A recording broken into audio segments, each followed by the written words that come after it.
Welcome to Natural Habitat Adventures Daily Dose of Nature. Today's topic, photographing the Aurora Borealis, a how-to webinar presented by NatHab Expedition Leader, Whelan. I'm your host, Rob Mess. Thank you all so much for being here with us today. Over to you, Court. Excellent. Thank you so much, Rob. A pleasure to be here as always. And you've chosen a good webinar to join. We're combining like two of my favorite things to talk about, photography and Northern Lights, the Aurora Borealis. Dare I say, this might be one of my best presentations on photographing the Northern Lights to date. I'm really excited about this one. We're diving into all sorts of topics from how to find the aurora, to foreground elements, to your shot settings, to additional considerations, to smartphone photography, all sorts of stuff. Lots to cover here today. And I always say this in my head before I start a webinar, is that I'm gonna make sure I leave a ton of time for questions, ample time for questions, like 15 minutes for questions. Sometimes I don't hit that mark and I go a little bit long and I don't have enough time. So this time I'm really gonna make sure we give ourselves 15 minutes for questions. So please, if you do have any questions that aren't answered in here or just something that wasn't clear, I would love to get to those at the end, because I think that is one of the more helpful things for you all in the audience, is to get those specific questions answered tailored to your needs and your interests. So we'll definitely get to those. So yes, once again, photographing the Aurora Borealis, the Northern Lights. Okay, what are we talking about here? What is the technique? What is the gist? Well, the basic thing is that we're really just kind of talking in very simple terms. We're talking about very long exposure photography, sort of akin to astrophotography. We've done other talks in the past about astrophotography. It's not quite as long as that. You'll see there's actually very specific confines. We're really talking about like 5 to 20 second exposure photography. But there's layers on top of this, is that you are doing long exposure photography in a frozen landscape. And it's a little bit more challenging than it seems, dealing with gloves and glove liners, and sometimes like ski masks and full hoodies, because it can be really quite cold in the pretty far negatives Fahrenheit.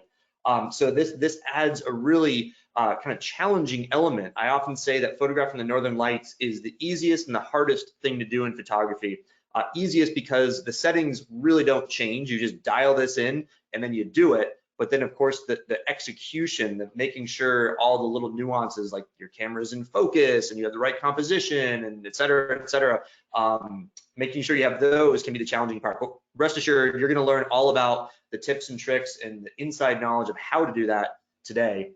And of course, the other layer on top of this is that you really do need to create, be patient and create a very captivating composition. You'll see here a number of examples throughout this presentation where these are all unique foreground elements, unique compositions. I'm going to show you a couple examples of just the Northern Lights and make you realize how important it is that, yeah, the Northern Lights are there, but you really want it to be the accent on something, or else it's just very diffuse and sort of kind of a nebulous photo. But rest assured, we're going to get into that in a lot of detail. To start off first, let's talk about the gear you'll need. What do you need to photograph the Northern Lights? And fortunately, you have a lot of options. The only option that really doesn't work well is a classic point and shoot camera. I'm really sorry to say. I love point and shoots. I think they absolutely have a time and a place. If I could talk to the camera manufacturers and get them to have a little bit higher ISO, they would be just fine. But unfortunately, they don't quite cut it. However, on a good note, smartphones do. This was not the case like 5+ years ago, but these sort of next gen smartphones, like in the last 3-5 years, are all doing pretty darn well. And of course, your DSLR or your mirrorless, those cameras that allow interchangeable lenses, those are going to be the pinnacle. That's really the best thing. Even a very basic model of that, like an intro DSLR or an intro mirrorless, is going to be great. And of course, as you go up towards the full frame end, the quality gets better and better and better. And then a new, I say new, I've been saying new for the last 5 years, a new-ish category of cameras today is known as the bridge camera. Sony has kind of pioneered this, and it's a point and shoot in the sense that you don't remove the lens, but it has all the bells and whistles and really high quality components that a proper DSLR or mirrorless would have. And we're seeing pretty great results with the Aurora with those. But again, the number one thing, if you do have it or you're looking to get a camera specifically for a Northern Lights adventure, is going to be a DSLR or a mirrorless camera. And we'll talk about more of like the lenses and some gear in a second. But let's go back to the low-hanging fruit here. The easiest thing and sometimes the most fun thing for the majority of people out there is, can you use a smartphone for your night photography and for Aurora photography? And you know, a number of years ago, I would have to kind of go through all the steps of, you know, the different apps, different applications you'd have to download. The slow shutter cam, that's one application. The stabilized night camera, that's a different application. Northern Lights photo taker, that's another app. Pro camera. Now, so fortunately, whether you're on Android, Google, iPhone, you know, Apple, the default camera does really well, and you don't really even have to change any settings. Every camera manufacturer, or every phone manufacturer, I should say, is a little bit different into, you know, how they help you keep the camera still. For Apple and iPhone, it's like two little crosshairs kind of next to one another. You just have to kind of keep your phone as steady as possible for about 1 second, and then that gives you the shot. So you don't have to worry about the settings, you don't have to worry about anything, just aligning, like keeping that crosshair right there. It's very similar to like how the panorama feature works, just being very, very steady. And that's the same thing for Google and Android. They have like two little circles you can have to overlap like a Venn diagram, and that gives you your shot. Now, if you want more customization, you can get these apps. To the best of my knowledge, these still exist, and these allow you to customize and set a very long exposure, akin to the lessons I'm about to talk about with the DSLRs and mirrorless, like your 5 to 20 seconds and your f4 or f2.8. But really, I think for most folks, just using your default camera, and then rather than worry about the settings, employ all the techniques that I'm gonna spend a good bit of time talking about today, your composition, your elements of the photo. So anywho, smartphones, great choice, as long as it's something like in the last 3 or 4 years. I think with iPhone, just to give you a point of reference, like iPhone 11 was when they first started being able to get pretty darn good night photos via that low light sensitivity in the sensors. So if you have a point and shoot, I want to touch on this very, very quickly. Try putting in night mode. That's going to be probably your best bet. The problem with point and shoots is that they do allow you to take a 5 to 20 second exposure. They do allow you to get down to f4, f2.8, but they don't allow you to have a very high ISO at the same time. It's kind of weird. So when we get into the specifics on exact shot settings for the mirrorless and the DSLRs, just know that I've always seen guests on my trips kind of struggle because you can do all those things, but you just can't set the high ISO and you're just not gonna get the shot. But if you wish to try it, you can do it on night mode, and that's probably gonna be your best bet. Okay, let's get into the real nitty gritty here for my camera fanatics out there. Okay, so you have your camera body. I'm personally shooting on a Canon R5, which is a full frame camera. And then my choice, my go-to lens, I don't know if you can see my cursor here as I'm circling, it's this 16 to 35 f2.8.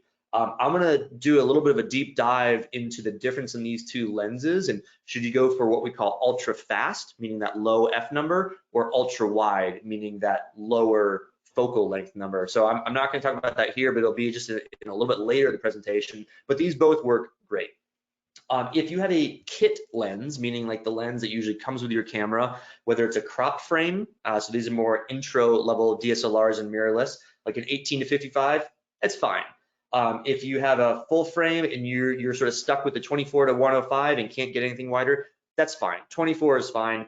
But again, in my opinion, you're gonna hear me say this again later, you wanna go for ultra wide, meaning that small focal length number versus ultra fast. So if you have a crop frame sensor, again, sort of like an intro DSLR camera, Tokina, brand is Tokina, actually makes a really, really great crop frame ultra wide 11 to 16 f2.8, which is really, really nice for Northern Lights photography, because again, you get that really wide angle end of the spectrum and then a very, very fast lens by traditional standards. So really good options here. Remember, you don't have to go out and buy the best camera, the best lenses. Any sort of DSLR or mirrorless is pretty darn good. That's kind of like the pinnacle of your opportunities. Tripod, absolutely required. If you're going on a Northern Lights photo trip with NatHab, if those of you in the audience are doing that, we actually provide great Manfrotto tripods, very similar to what you're seeing here, like really top quality. So you don't have to pack it, you don't have to bring it. It's really, really nice. If you're going on a traditional Northern Lights trip with NatHab, Natural Habitat Adventures, we do have tripods up there. We just can't guarantee there's one for every single person in the group, but usually not everybody is a photographer in the non-photo trips anyway, so there's a pretty good chance I'll be up there.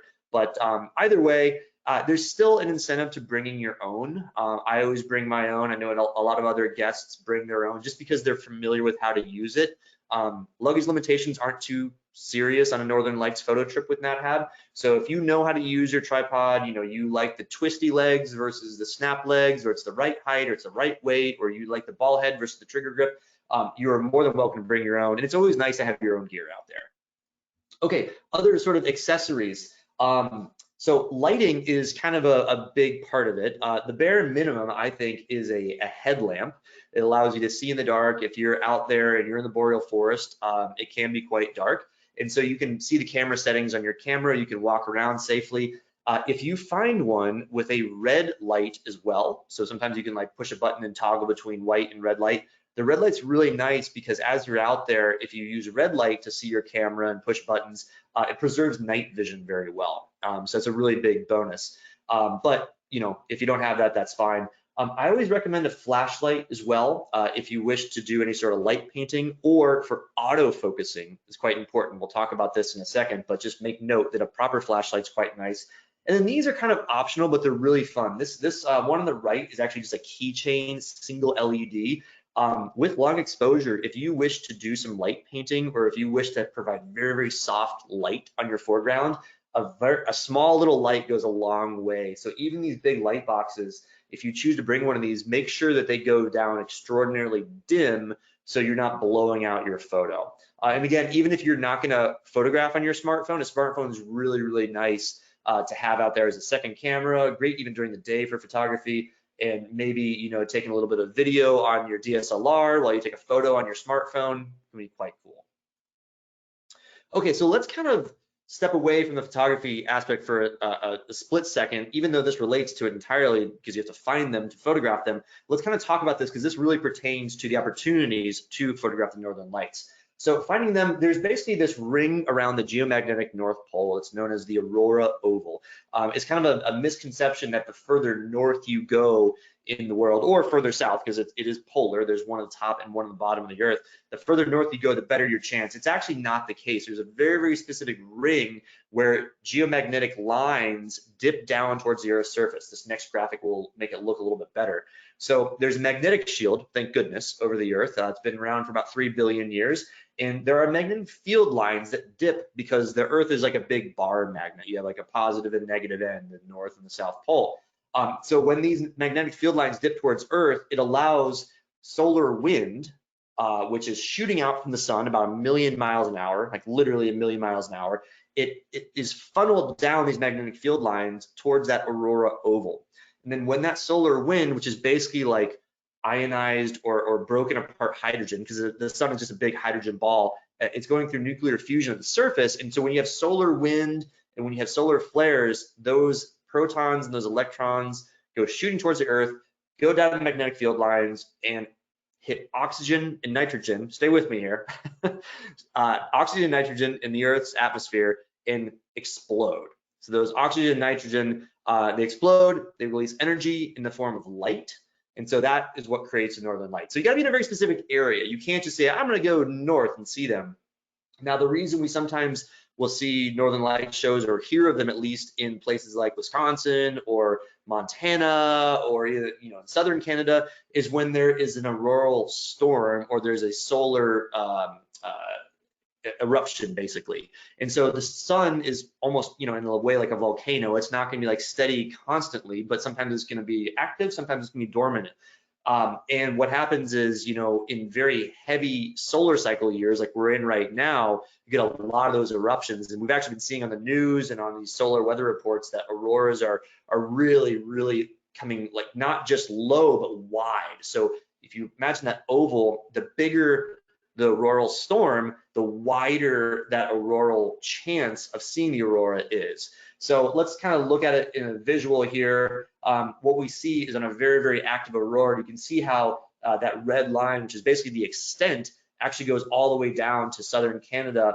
Although where we're at in Churchill is, of course, the prime area and has all to do with these various things like the KP index and the BZ and all sorts of stuff that your expedition leaders are tracking constantly to make sure you are in the right time, in the right place to see the aurora. But the point is that, you know, what we do, where we do our trips is Churchill, Manitoba, which happens to be right underneath the Aurora Oval. It happens to be the same place that we do our polar bear trips in the fall. And not only is it the polar bear capital of the world, but it is quickly emerging as the aurora capital of the world too, because it's just so darn good to see the lights so many nights out of the year. So capturing them can be spontaneous. Like we see here, we were actually driving to one of our viewing locations and the aurora just started to really pop out of the sky. We saw a faint ribbon, and then within a matter of minutes, it really started getting colorful and moving and waving. And so we stopped our car, we got our gear, we were out there, like, okay, cool. Like, you never know. We don't want to drive, you know, another 10 minutes down the road and miss this show if it's that quick. So it can be very spontaneous or very, very planned. Of course, we prefer the more planned ones because we like to find the choice foreground elements. And so this is really, I think, probably one of the best parts about photographing Northern Lights in general, but also being in Churchill, is that, like I said, you know, the foreground elements, what provides the context to your shot, to your photo, is probably one of the most important things. You can't really govern the aurora. You don't know if it's going to be very ribbony and curtain-like. You don't know if it's going to be very streaky. You don't know if those high altitude oxygen particles, like 300 miles above the Earth's surface, will erupt and emit light like we see here in this sort of magenta red, or if it's just going to be those lower oxygen out at 60 miles to create the green. So we hope for the best. We position ourselves to do the best. We're in the best place, the best time of year, but we're really governing the trip each night to find different foreground elements to have these extraordinarily diverse photos. So we're looking for things like the boreal forest. We're at Dave's dog yard to get great photos with his traditional Métis teepee with aurora overhead. And so the foreground elements, I can't put enough importance on these. It doesn't have to be anything wild, just some trees is really just fine. But you'll notice in this next shot, without the foreground element, it's cool, trust me, this is great. I mean, I love photographing aurora which way, you know, left, right, center. But you'll notice, like, this is not gonna make it on my wall. This is not gonna be my shareable photo because you don't, I mean, you could technically do this like, you know, on the computer. It's just a big swath of green. There's no real context to it.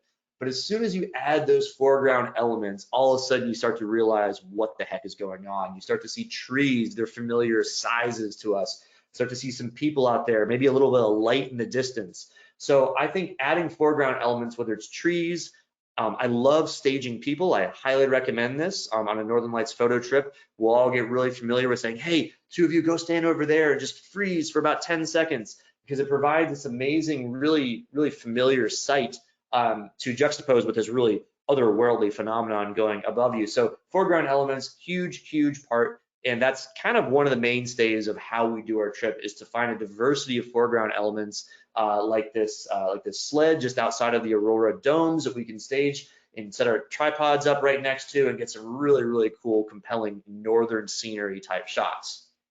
So we'll just talk quickly about this. The next slide after this is camera settings. We're gonna be doing a more deep dive into what settings I'm recommending. But again, one of the great things about Aurora trips is you have a diversity of viewing locations. And this is something I think we do really, really well at, is procuring these over the years. So we have our Aurora domes up here in the left-hand corner. And this is these beautiful plexiglass domes you can kind of stand up in or sit down in and sip some hot tea while waiting for the Aurora to come out. And then of course, this, you know, as a photographer, when the Aurora comes out, we're outside, but you can see how a really, really great staging ground. We have our Aurora cabin, which is a beautiful cabin that we tow out at the start of the season in the middle of the boreal forest. This is where we get our great boreal tree photos. We have our Aurora pod, also in the boreal forest. It's a slightly different thing that we wheel out for the season. And then we have Dave's dog yard, where we have not only sled dogs and great things that we do during the day, but we have a really, really great foreground element for night photography. You can see here some creative options. We light a little fire inside to stay cozy and warm, and we can actually stage some photos with people inside a teepee with those shadows, those silhouettes, with a little bit of dog sledding paraphernalia outside. So again, I think this is really one of the core elements of Northern Lights photography is what are you photographing? What is kind of your subject besides the Northern Lights?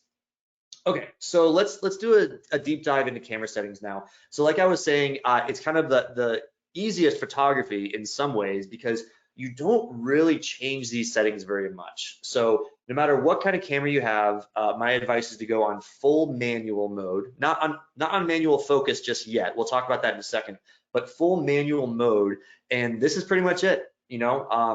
Plug in these numbers. If you haven't yet downloaded the cheat sheet that I made, do download that. It's for it's like a little PDF that's in the panel here, and it tells you all this as well. But aperture f2.8 to f4. The reason I have that variability is because not all lenses can go down f2.8. If your lens can, go to 2.8. Most lenses, or at least 2/3, kind of stop at f4.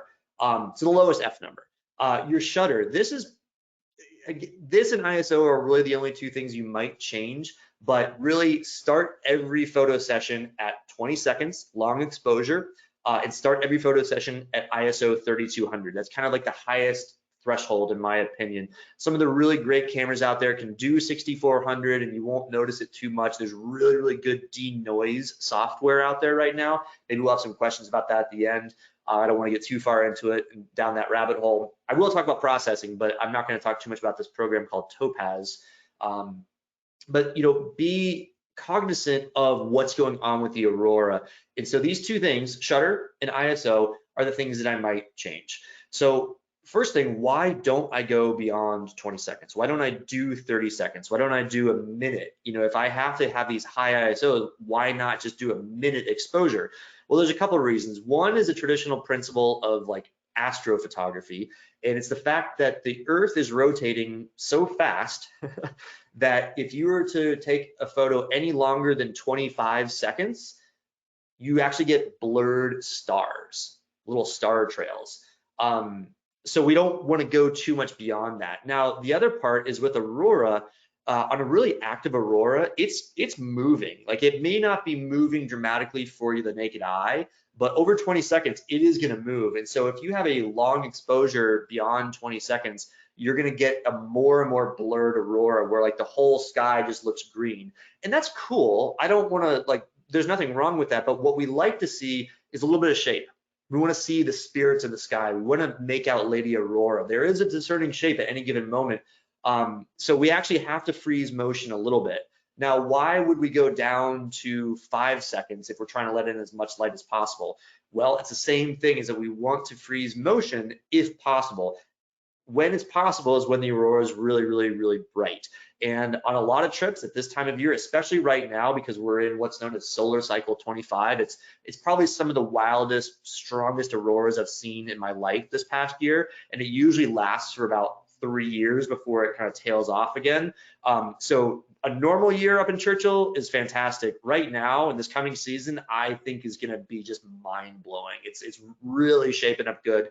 One of the strongest solar cycles in documented history. Like it's really kind of a big deal. So if you've ever wanted to go see Aurora, honestly, friend to friend, go soon. Make time for it. Make a way because it's pretty otherworldly. So then ISO. The lower the ISO, the better the quality of the photo. It's really tit for tat as to do you decrease the shutter or decrease the ISO, but just know that those are the two variable things. This is where you taking your photos, reviewing them, and being with a photo guide is going to really help to understand which one should I drop down on. Generally, if the Aurora is very active, I say start with the shutter, go down to 5-10 seconds, and if you can, get down to ISO 800 or 400. But again, denoise software is pretty darn good these days. Okay, so other camera settings, those are the classic settings of the sort of golden triangle of aperture, shutter speed, ISO. But these other things, these are going to apply to even more bridge style cameras or cameras where you're in night mode and not be dialing all those custom settings. A 2-second timer is akin to when you put a 10-second timer on to photograph you and your friends or your family. A 2-second doesn't allow you enough time to hit the shutter and go run in front and take the photo. What it does allow you to do though is push the button, and 2 seconds later, the camera takes the photo. And why that's important is because when you're on a tripod, even a really, really sturdy tripod, even really wedged down in the snow, when you push that shutter for a 5, 10, 15, 20-second exposure, that little bit of movement exhibited by you pressing the camera can make a slight blur. So if you do a 2-second timer, I think it's easier than doing a remote shutter or like a cable button, because boom, press it, 2 seconds later, shutter activates and you have a stable shot. White balance, we're gonna talk a little bit more about here in a second, but I just go with auto. You can do daylight, you can do sunny, but auto is a good middle of the road because I'm definitely gonna change or at least tinker with white balance after the fact. Stabilization, this is something that is now really, really common in lenses and in cameras. When you're on a tripod, if you have the stabilizer on your lens on, this is mostly a lens thing, it'll try to kind of like adjust for movement still, and you can get a little bit of mess up. So I always turn stabilization off because you're on a tripod. And then of course, JPEG versus RAW files 100% of the time, because you are going to want to edit these photos. Okay, so focus settings. So where do you focus? This is where the execution of all this gets pretty tough. So you could set your camera to the settings I have in the previous 2 slides before you even get on the plane to come with me on a Northern Lights trip, before you even pack your bags, and you keep it there and you're great. You don't have to really change them. But the actual execution of the photos is where it gets a little bit tough. So focusing in the dark is rather difficult, and that's kind of one of the biggest challenges with Northern Lights photography. Some people will think, oh, well, I'll just focus my lens ring to infinity because it's like stars. You'd be surprised how finicky infinity can be. Like, you're talking about a fraction of a millimeter difference for things to be in focus and not in focus when you're talking about like distant stuff. So I never rely on that. If you've done it and you've been successful, great, that's awesome. Like, you've got the knack for it, stick with that. But here's Court's patented, soon to be patented, step-by-step process for nailing focus each and every time. Okay, so first of all, you got to get your camera on center point autofocus. That means in your autofocus settings, you don't want the camera to choose where in the scene it focuses. You don't want to do face recognition. You don't want to do a bunch of different boxes. You want it to be in the dead middle of your frame each and every time, because you want to pick what's in focus. Start with your lens on autofocus. Then get a flashlight. It can be your headlamp, but you preferably a stronger flashlight, and shine it on something that is basically going to be your foreground element. Your trees, the Inukshuk, the teepee, the building, shine it on that, and then you're going to actually autofocus on that bright spot. So the reason it's so hard to autofocus in the dark is that autofocus relies entirely on contrast, the contrast of light and dark. So you need that light to be able to get that autofocus. So again, shine the flashlight in the building, autofocus, and then don't touch the focusing ring, don't touch the shutter button, and then switch your lens to manual focus. What this does is it locks in focus for that building's distance, for that tree's distance, for whatever you're focusing, that shed, that log cabin, that distance, and you can take 100 photos and not have to redo this whole process and get tack sharp focus each and every time. And you can recompose your shot. As long as you're not touching that focusing ring, you can recompose all the live long day and get it really, really tack sharp focus. Now, if you move your tripod significantly closer or further from the subject, you'll have to redo this, but this is a really, really good technique for nailing focus each and every time. Okay, so possible variations. Once you've done all this and you've taken a few photos, you're like, okay, cool, I went through all this work. The Aurora is kicking right now. I am focused. What else am I gonna do? Like, what should I spend my time doing? Well, new compositions, of course, left to right, top to bottom. You might want to go from landscape to portrait. So landscape being sort of a horizontal shot, portrait being an up and down vertical shot. You will probably want to try a slower shutter speed. So if the Aurora gets stronger and stronger and stronger, that's really the first thing I do. Go down to 10 seconds and then 5 seconds. Remember, every time you have your shutter speed, you're letting in half as much light. So be careful of that. If it's too dark, quickly go back to the longer exposure, but then also try with lower ISO. An ISO of 400 or 800 is always gonna be a better photo than 1600, 3200. No matter what noise reduction software you have, it's gonna be a better photo, but the first thing I tinker with is gonna be your shutter speed. And then, the last thing, try setting a timer, set your 10-second timer and go stand next to the thing that you've been focusing on. So that tree that you locked focus on, the igloo that you locked focus on, set your timer and go walk in there and just be really, really still for that entire 10 seconds of the exposure. Okay, so I promised you I'd talk about what we call a fast lens versus an ultra wide lens. So this would be ultra fast at f1.4. This means that the aperture, the opening that lets in light is huge. It's like probably the fastest lens out there. I think there's like an f1.2, but f1.4, those are very, very, very fast. So wouldn't you want that for really low light exposure? Yes, but not at the expense of ultra wide. And the biggest reason is the wider it is, the more sky and the more foreground you get. And I have found from years of doing this that you want it to be wider because you don't need that speed. You don't need the f1.4. And frankly, at f1.4, you're gonna find that if you don't nail focus, or if there is a stand of trees and there are several kind of stacked back to front, even small little distances are out of focus because f1.4 is such a sliced, shallow depth of field. So f2.8 is just fine. Always go for ultra wide, in my humble opinion. With this, you might have questions like, should we do a fisheye? Heck yeah, if you have a fisheye, bring it. I don't think it's the lens that I want for the majority of my photos, but yeah, if the Aurora is kicking and we're out there and you've taken every composition and every shot you want with what we call a rectilinear lens, meaning it stays as a sort of rectangle with minimum distortion at the corners, yeah, throw a fisheye on there and you're gonna get even wider. It's gonna be really, really, really great. So again, I always recommend ultra wide versus ultra fast, even if your ultra wide has to be like an f4. I've used a 17 to 40 f4 for many years until I upgraded to the 2.8, and now this is my choice lens, absolutely. Okay, so full moon in Aurora. People often ask, well, do we want to photograph during the full moon? Do we not? Do we want to avoid it? You naturally think, okay, astrophotography, star photography, you want to avoid the full moon. Not so fast. First of all, let's look at this. So if you want to figure out, let's say you're planning a trip, Google moonrise calendar for wherever you're going, for Churchill, Manitoba, for Fairbanks, Alaska, wherever you're headed, and you're going to find probably one of your first 2 Google hits, a moonrise calendar like this. And just notice, so this little open circle on the left is going to be your full moon. And notice how it changes dramatically in terms of the moon rise if you are just a couple days before, a couple days after the full moon. So on a trip that's like 6 days or so, the chance of you getting some pretty decent dark skies early on in the night is very, very high, because not only is the moon not completely full a couple days later, but it hasn't even risen yet. So it's like below the horizon.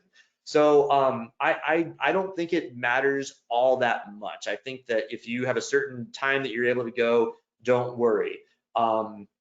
You can see from the year 2020, the last time I looked, put this in the presentation. Then the other thing is that moon rises as a photographer can actually be quite beautiful with Aurora.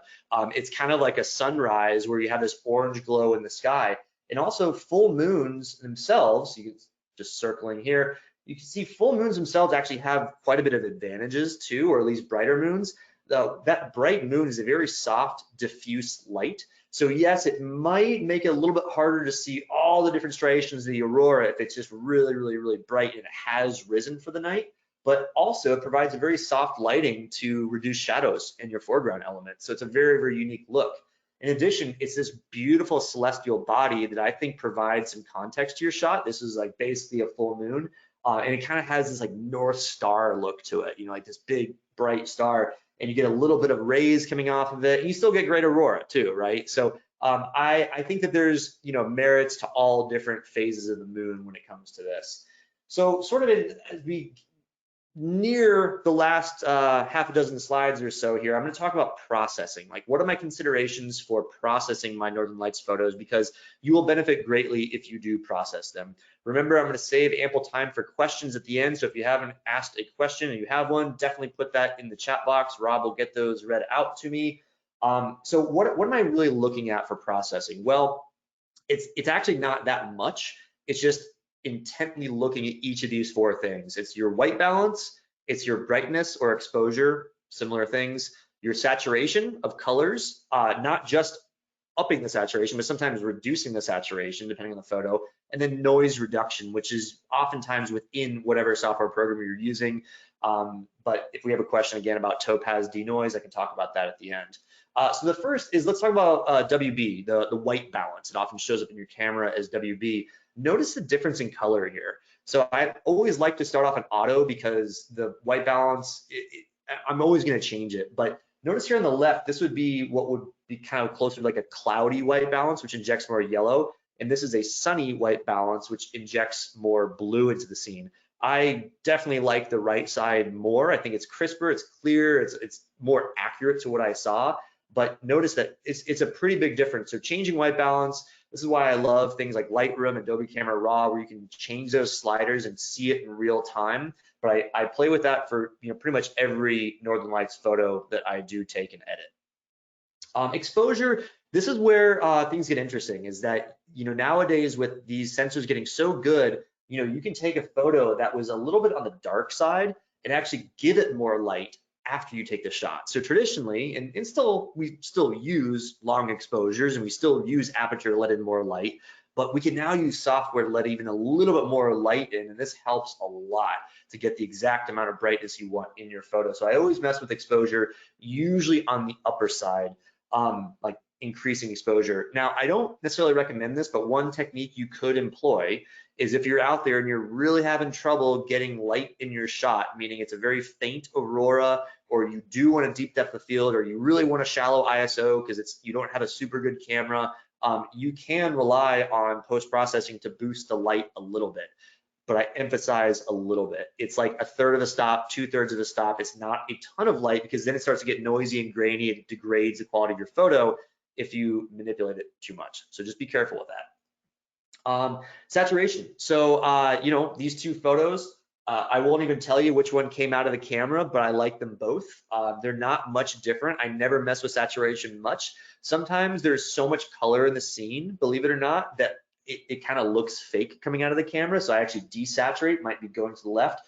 Or other times it might be just that the aurora is very distant, or for whatever reason, maybe it's hazy in the atmosphere, I'm not really sure. And you just want to boost that color a little bit more. Maybe you're printing on like a metal print, or you're trying to have a photo album cover and you really want to print very, very colorful.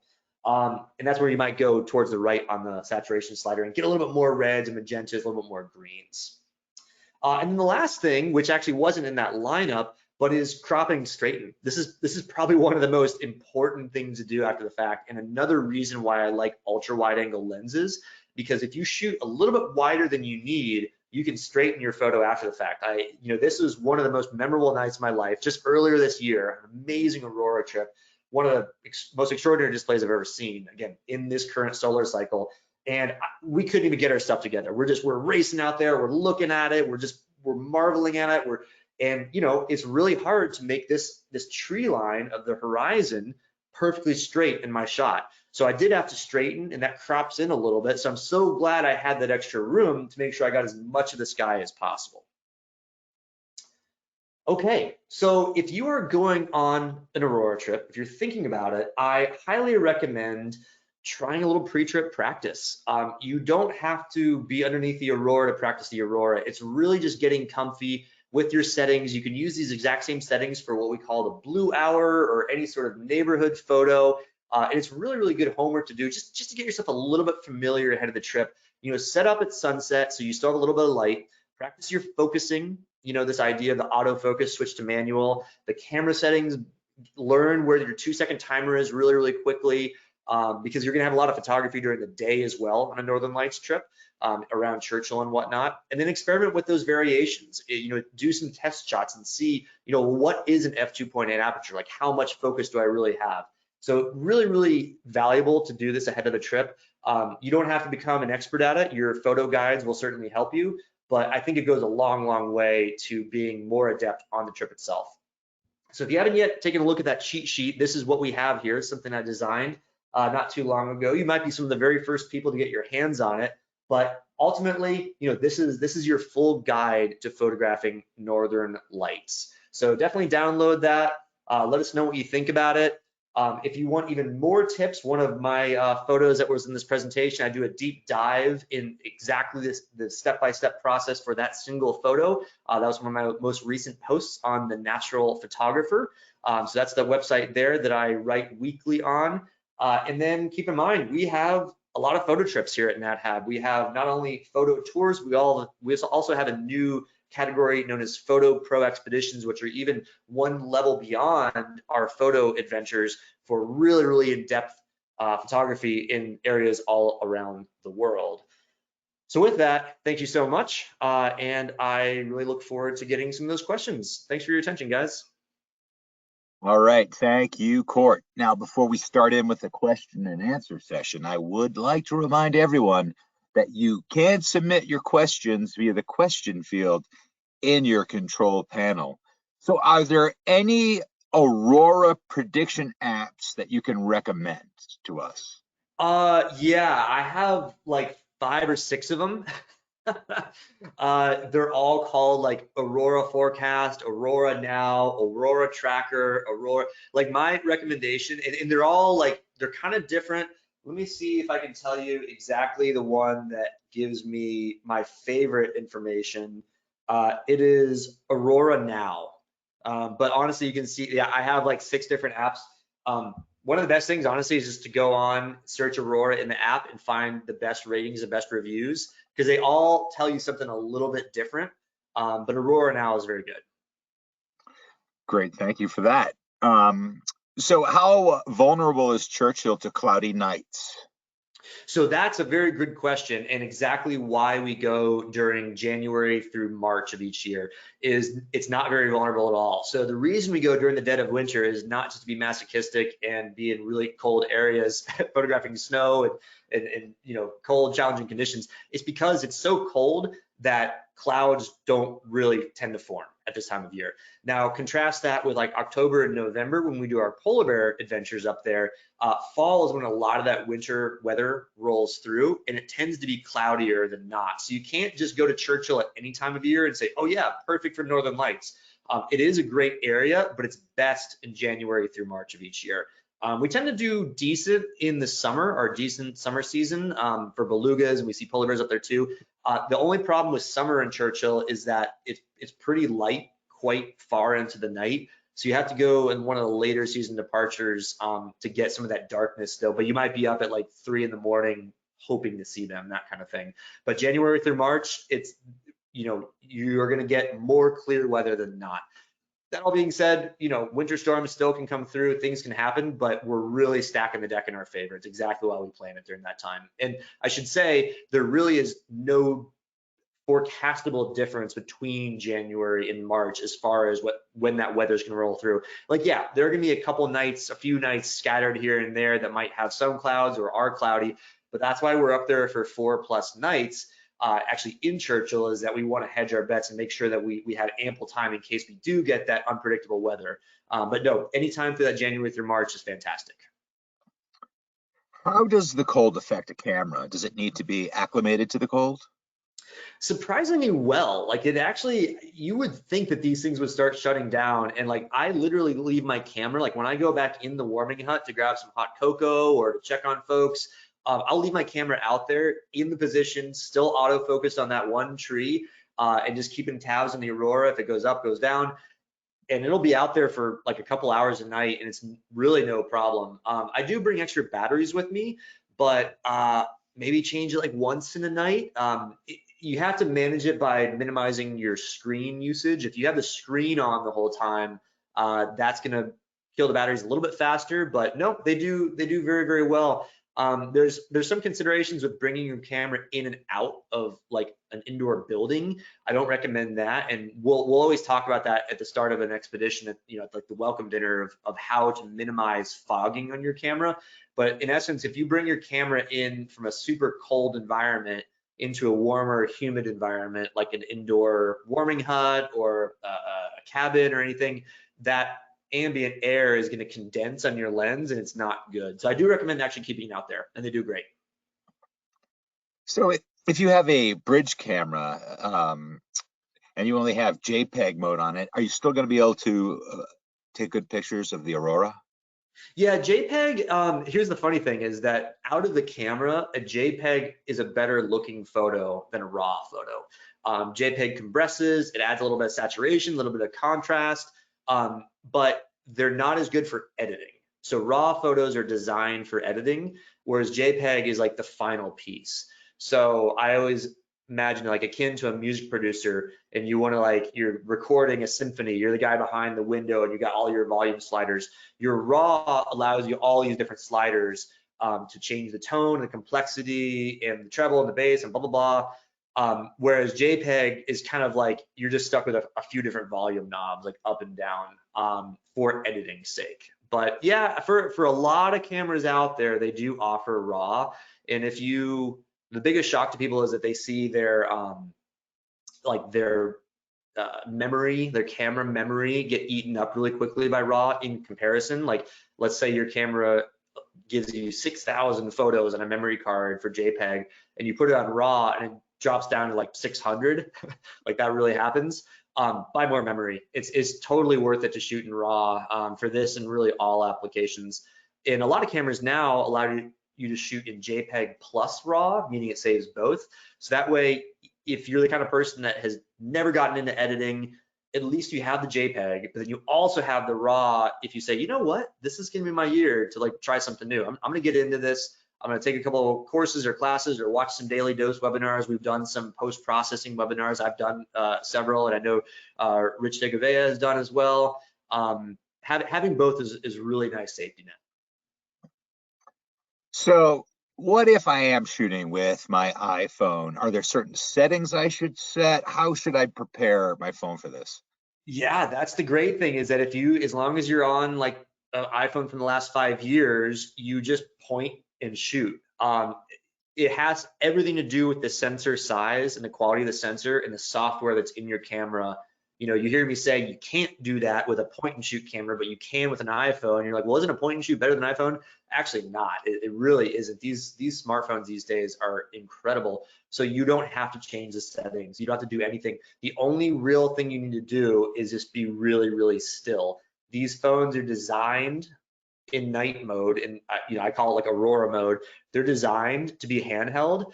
Yes, it'd be better on a tripod, but I know very, very few people that go to the length of lugging a tripod, setting it up, getting a special tripod mount for an iPhone just to take photos on an iPhone. So nope, you can handhold it, just be very, very still and point and shoot. It's pretty amazing. It does, what it'll do is it'll take about a 1 second exposure. So you have to be pretty still for 1 second. Great, thanks for covering that. Do you have any tips or tricks for bright focusing a manual focus lens? Say that again. So for bright focusing or right? Right focusing a manual focus lens, sorry. Yeah, it's going to be kind of a similar thing. So what you're going to want to do is you're going to want to pick out a foreground element. So it's that tree, it's the cabin, and you're going to want to look through your viewfinder or in the screen in the back. You have your hands on the focusing wheel, and you will probably need to do the same exact thing with a flashlight, because it's gonna be really, really hard for you to see the edge of a cabin versus, you know, a dark edge of the cabin with this black edge of the sky and know if it's crisp. So you want to do that, you know, shine it on there. It's really important when you do this. Your expedition leader or whomever you're photographing with will tell you this is, you know, you in a line of photographers all want to sync this bright flashlight at the same time, because you don't want to shine a black flashlight while people are doing a long exposure. It ruins the shot. But as long as you're doing it at the start and everybody's focusing at the same time, it's fine. But yeah, shine a flashlight, look through the viewfinder, and then focus. If you're finding it difficult to do that, what you can do is you can open your viewfinder or just look at it, and then usually there's like a little magnifying glass button, and you can zoom in 5 times or 10 times the distance. So it actually digitally magnifies on the screen, so you can see the edge of the cabin with your ultra wide angle lens pretty closely, and then you can really get a sense for whether the edge of that cabin is in focus. So can you shoot in RAW and JPEG at the same time? Is that something a newer camera would do? Yep. Yeah, it depends on the camera, but a lot of cameras, like pretty much any mirrorless and DSLR these days, like if you're buying in the last couple of years, will do it.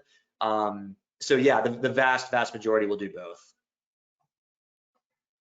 So is there any way to get an iPhone camera to shoot in RAW? Yes, there is. So newer iPhones, or maybe just even like newer Apple softwares on older phones, have a RAW mode.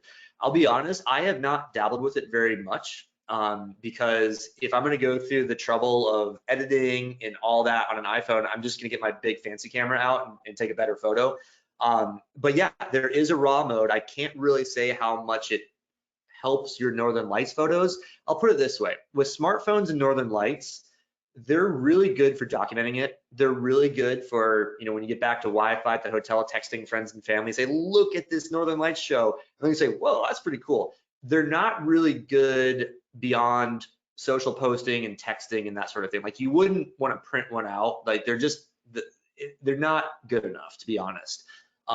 You might be able to print out a little 4x6, 5x7, a little postcard size, but when you want to start getting like the real deal photos that would make me think like raw and ProRes and editable stuff, it really is worth even getting the base model of like a Canon Rebel or like one of the base EOS. I think it's like an R10 or an R7, $800 with a lens and the body. It's going to do a lot better. So if I'm going on a different trip, say the East Greenland trip, is there going to be a chance I'll see the Aurora there? Yeah, there is. It's so East Greenland. The thing there is you're going during the summer. You're going like in the next couple weeks probably, or maybe early September. The later in the season you go, the better the chances, because the night gets quite a bit longer. But if you think, the solstice being on June 21st, it's almost 24 hours of daylight in East Greenland, almost 24 hours of daylight in Iceland. But every day you go beyond that, you get like probably 8+ minutes of darkness added. So, 30 days away from that, that's a lot more night. 60 days away from that, a lot more night. And so I've seen them in Iceland. I know they've been seen around camp in Greenland. So there's a chance, but yeah. And then the other thing is you do have a liquid ocean around you. In these cases, like Iceland is surrounded by ocean and water, and Greenland it's not too far away from ice and water. And there's just a slightly higher chance of, I shouldn't say slightly, there is a higher chance of clouds when you have those big temperature differentials. Again, the reason why Churchill in the winter is so good is it's just cold everywhere. The bay is frozen, everything's cold, and so you don't get that big gradient. But there is a chance. There's 100% a chance. Thank you. So what about filters? Should I use filters when I'm taking a picture of the Aurora? Short answer, no. I mean, I could run through all the filters you might consider, but pretty much anything is just going to darken your photo. The only filter I would use is a UV filter, which is basically a screen protector. It stays on my lens for every single shot I ever take. I never take it off until I sell my lens. So yeah, UV, but that doesn't do anything. There's very little effect other than just protecting your lens in case you put it in a bag and the filter gets scratched and not your actual lens. But polarizer, no, darkens it. Neutral density, no, darkens it. Graduated neutral density, no, darkens it. Warming and cooling filters, that's what the white balance stuff is. You can do it with a touch of a button on Photoshop these days, and you retain your original integrity of the photo versus changing it physically with the filter. So yeah, short/long answer, no filters. So if I am coming up to see the Aurora, any chance I'm going to see a polar bear? No, unfortunately. Well, fortunately and unfortunately. Fortunately, because we like to be on the ground up there, photographing in the boreal forest. We're always, on the lookout and cognizant of our surroundings, but no, they're all on the sea ice. So come late November, early December, when that bay freezes, that's their moment to eat again. Remember, these polar bears have been fasting since like late July, losing 2 pounds of body weight a day. So the moment they can get back on the sea ice to feed, they're out there for the rest of the winter. They really don't come ashore until like July the next year. So very, very little chance. There's no chance, unfortunately. So what do you wear to stay warm when you're out there taking pictures? Everything you got. So that's a great question. So NatHab provides a ton of great gear as part of the trip. So you're going to get a packing list. We're going to tell you what we provide in terms of the big parka and the mid layers and the boots and all that. If you're going on your own or doing something else, you obviously want to, judge for the surroundings and what the temperatures are going to be. If you're going to an Arctic area in the winter, plan on real serious negatives, and it's all about layering. So essentially, my go-to is I have like really good long johns, then like fleece lined pants, then some sort of outer wind layer in case it's breezy. And then I have like base layer, long sleeve. I have like a fleece long sleeve, then a down jacket, and then a big parka, and then a buff, and then glove liners, and then big mittens. And then when I'm fussing with my camera, I take the mittens off and I have glove liners on so I can push buttons. But then as the 20-second exposure is going, put the gloves back on. And then, a hood is there if you need it. The temperature ranges significantly in the winter. Like it could be -50 one night and then -2 the next night or next week. So I'm kind of giving you the coldest case scenario, but if we're around 0, I'll just be in, shorts and a t-shirt. No, I'm kidding. It's gonna be pretty similar, but I'll be more comfortable. All right, thank you, Court. I appreciate that. But unfortunately, that's going to be the last question that we do have time for. So I'd like to throw it back to you for your closing comments.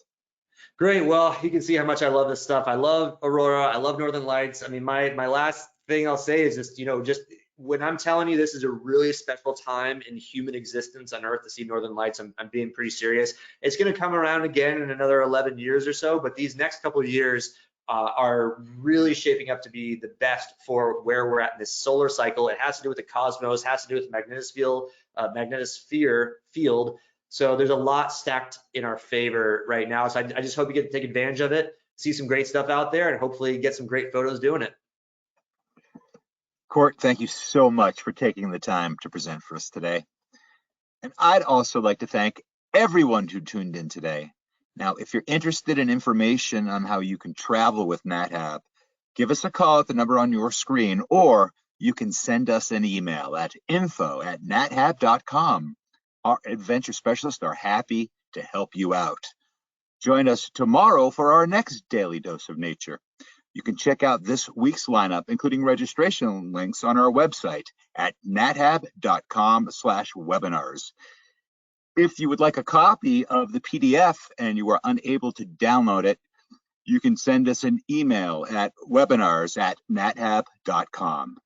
With that, I will conclude the webinar. Goodbye, everybody. We'll see you next time.